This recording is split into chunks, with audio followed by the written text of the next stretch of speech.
We introduce for this coming week two techniques on top of on the two ones that they are already doing, i.e., saying good morning to the day when they wake up, good night to the day when the day ends and they are just about to go to sleep. We introduce two more techniques: the morning meditation and the evening meditation. The morning meditation after they have woke up, i.e., they have got their shower, maybe even drunk a tea, not eat a heavy breakfast, dressed up, so they are totally awake, ready to start the day. And the second meditation at the end of the daily activity. If you work outside your home, it is exactly the moment you arrive back home.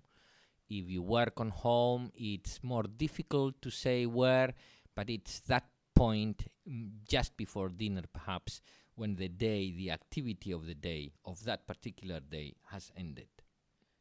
The morning practice will be a practice of 10 minutes, more or less. The evening practice will be a practice of 3-4 minutes.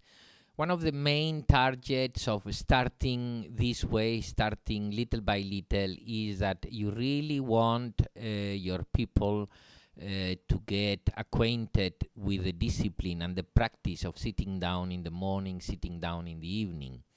The following week, you are going to ask them how many times you did it, etc., etc. You are going to insist that they don't tell you a lie, because it is no good. It doesn't serve the purpose.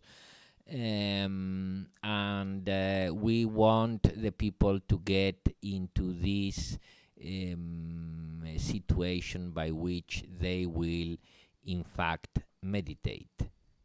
The morning meditation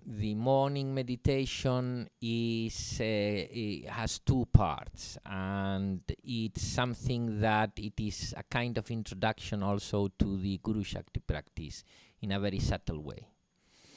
First of all, we will tell the people assisting to the course that in order to meditate, it is nice that they put together a puja. Now, what's a puja? Well, we explain them about the emblem, we explain them about the candle, and we explain them that a candle is an object present in any temple of any tradition.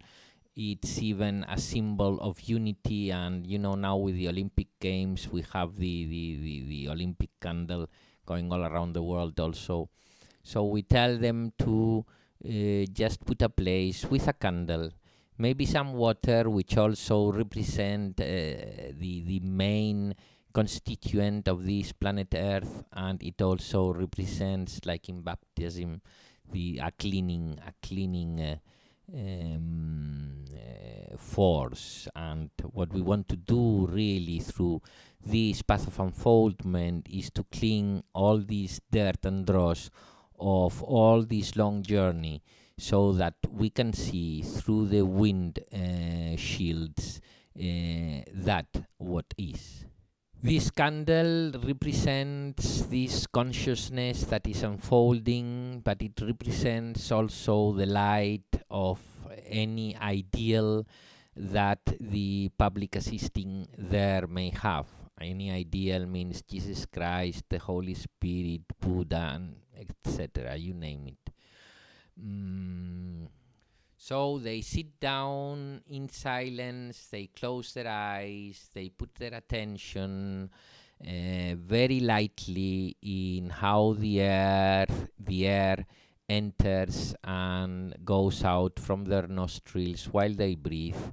They just put their attention very slightly there, just to keep a very slight consciousness that they are breathing. And once they are there, they just go through the story of their life, the story that they are telling themselves all the time, all their problems, all the situation they are in, all their pains, all their worries, and they just recollect them, and they put it in front of that consciousness, and they put it in front of that Holy Spirit, and they put it in front of that candle.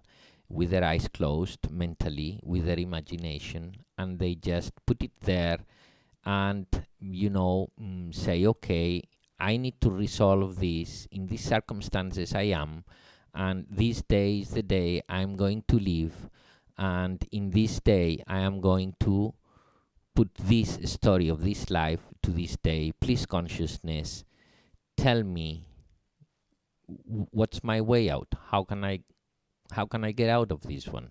Once they have done that, once they have put the story of their lives of their life in front of this consciousness, the Holy Spirit, the candle, you name it, the universal mind, any way that they can, accept that there is a higher force there unfolding itself, and all this is supported by the explanation we gave before of where do we come from, then they just put their attention back into the breathing, and they just keep a very slight attention in their breathing, and they just wait for an answer for another 4 or 5 minutes. So 4 or 5 minutes, the first 4 or 5 minutes is a kind of prayer where you pray for your life somehow in front of that consciousness.